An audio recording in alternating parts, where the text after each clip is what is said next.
Hi. Okay, let me speak briefly on what I've titled, How Much is Your Name Worth? How much are you willing to sell your name or your reputation? Um, you know, I have studied great historical personalities, autobiographies. I love to study autobiographies. It's one of my great hobbies, studying the lives and times of great men, and women throughout the dawn of history until now. And one thing I've discovered, is that those who have earned great names, enduring names, positive names, that when you mention those names, the names evinces positive values, in the minds or in the ears of those who hear those names. They were neither rich nor wealthy, nor were they men of power. They spoke the truth. They stood by justice, social justice. They fought for the less privileged. They took sides, with the less privileged against those in power. And then, they did good to, again, the less privileged. That's what earned them their names. And the two best examples I can give: number one, Jesus Christ. As I speak here, this guy died, Jesus Christ died over 2,000 years ago. He died over 2,000 years ago. Jesus is dead over 2,000 years ago. Yes, he rose and is seated at the right hand of God in heaven. I believe that personally as a Christian. But he's dead over 2,000 years ago. Guess what? Without iPhones, without social media, without Twitter, without Facebook, without Instagram, without no cameras, no pictures. We don't have any pictures of Jesus Christ.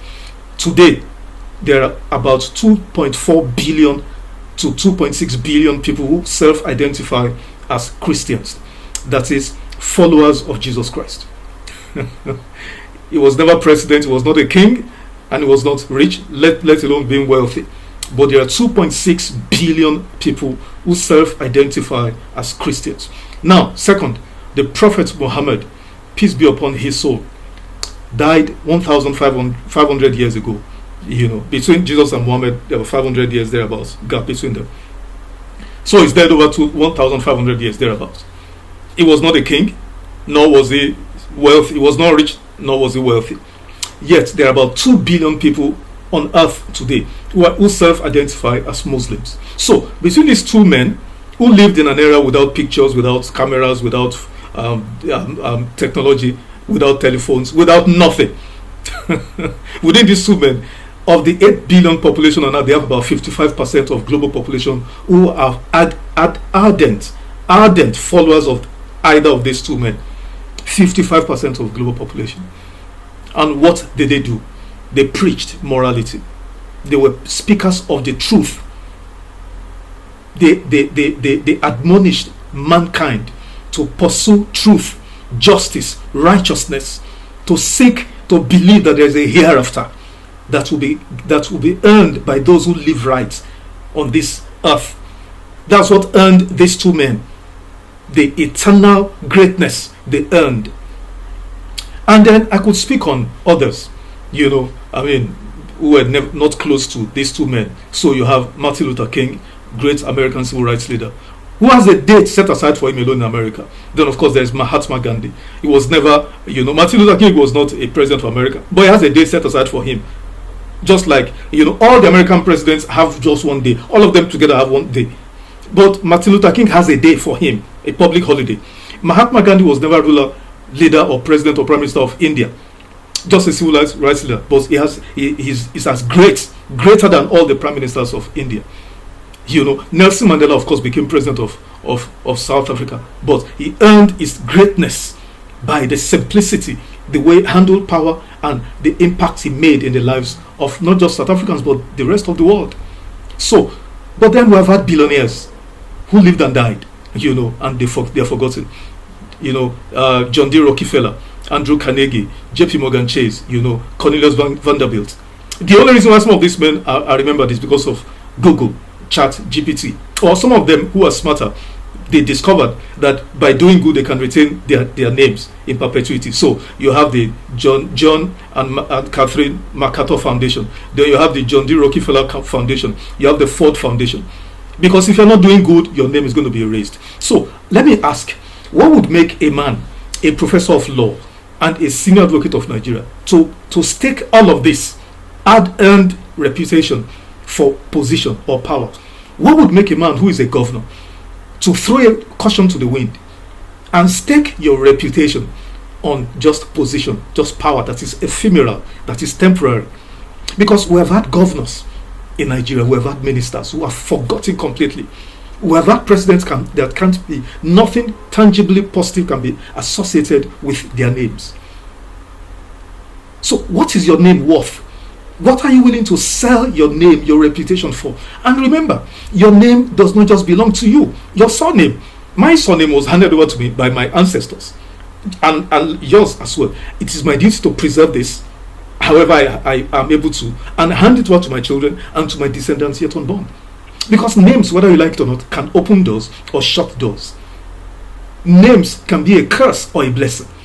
What are you doing now that will bring a curse on your generations yet unborn? What are you doing now that will bring a blessing to your generations yet unborn? What are you doing? Let me read what scriptures say about the value of a good name.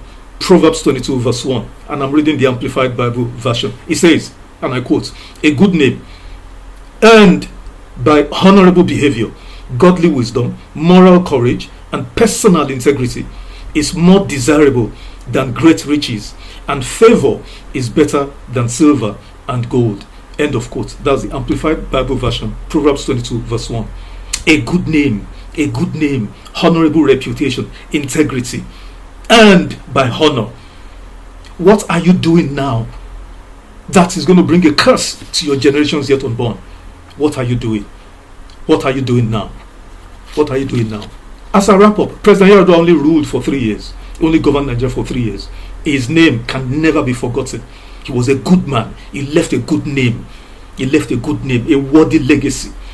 President Goodluck Jonathan, you may accuse him of being incompetent, but towards the end of his years in office, 5 years, he redeemed himself largely by utterances he made, by not exercising the enormous powers of the presidency to go after opposition, to destroy opposition political parties, to voluntarily let go.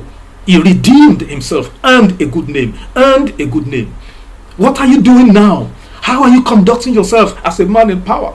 Because you will die. Everybody is going to die. Nobody is leaving this place alive. What are you going to be remembered for? How will you be remembered? Are you giving a good name to your descendants, to your children? You are giving them money. The money will blow away. My own Bible says, wealth gained by dishonesty will fly away, will take wings and fly away. What are you leaving for your children and your unborn generations? What sort of name are you leaving? How can we have a society where people don't care about reputations? People don't give a damn about their names, their reputations. Everything is about money, money, money. How did we come to this juncture as a people, as Africans, as Nigerians specifically? How? So I want to admonish you. Your name is worth more than gold. All the gold in this world should never make you trade your name and your reputation. All the power, the positional power on this earth should not make you trade your name or your reputation. It's not worth it. It's not worth it. Thank you for listening, and bye for now.